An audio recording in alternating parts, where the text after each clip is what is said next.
বিটগেটের কিন্তু আপনার airdrop allegation দিয়ে দিছে। আমরা যদি এখন এয়ারড্রপের সেকশনে ক্লিক করি, এটা ভাবছিলাম তার থেকে হয়তো বা কম দিছে। এখন জানি না লিস্টিং হলে এটা প্রাইস কেমন হয়। আর হচ্ছে আপনারা কি এখন উইথড্র করতে পারবেন কিনা। তো এখন উইথড্র করতে হলে আমরা যদি দেখেন ক্লেম অপশন মানে OKX, এখানে আপনার OKX এর কি বলছে, enter OKX ID, enter deposit address. তো এটা তো ভুলেও করতে পারবেন না, কারণ OKX বাংলাদেশে সাপোর্ট করে না। মিমিফাই লিস্টিং এর এখানে ক্লিক করি, দেখেন বাইবিট, বিটগেট, মানে আরো কুকয়েন, get.io এসব কিন্তু এক্সচেঞ্জের লিস্টিং হবে, এটা নিজেরাই অ্যানাউন্সমেন্ট করে দিচ্ছে। তো এখন কিন্তু আমরা ভিউ অপশনে ক্লিক করলে, হ্যাঁ, তো এখন ভিউ অপশনে ক্লিক করলে কিন্তু আমরা উইথড্র করতে পারবো না। আমাদের এই আপডেটটা জানতে হলে আপনাকে আমাদের টেলিগ্রাম চ্যানেলে জয়েন থাকতে হবে, কারণ এখানে খুব দ্রুত আপডেট দেওয়া হবে কখন আপনি কিভাবে উইথড্র করবেন এবং কখন আপনি উইথড্র করতে পারবেন। এটা সব আপনি কিন্তু এই টেলিগ্রাম চ্যানেলে দেওয়া হবে, তো আপনি চাইলে জয়েন হতে পারেন।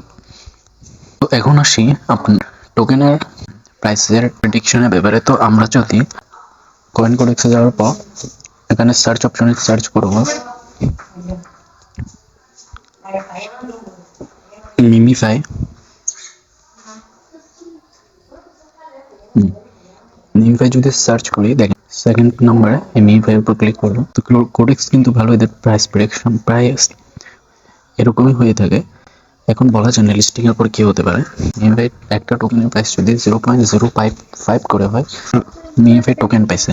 তো একটা টোকেনের প্রাইস যদি 0.05 হয়, তাহলে প্রায় $50 মতো। তো এরকম হলে ঠিক আছে, প্রফিট হবে, কারণ $50 বাই $50 কম নাকি।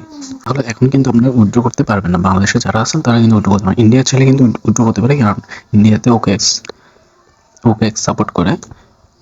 চেক করতে চাই, তো এরা বলতেছে মাল্টিপল এয়ারড্রপ উইথ স্টেকিং। তো আপনি যদি চান 30 দিনের জন্য আপনার যে টোকেনগুলো আছে সেগুলো যদি স্টেকিং করতে চান, মানে আপনি যদি মনে করেন আমার আছে হচ্ছে 2105 মিমিফাই আছে, তো এর মধ্যে আমাকে ইন্টারেস্ট দিবে হচ্ছে 2440। এখানে 2440 ইন্টারেস্ট না, মানে আমাকে ইন্টারেস্ট দিচ্ছে হচ্ছে 335 মিমিফাই টোকেন আমাকে ইন্টারেস্ট দিবে। এখানে আপনি দেখেই মনে করতে পারবেন ভালো, এখানে আমি যদি 150 স্টেকিং করি আমাকে আবার এক্সট্রা করে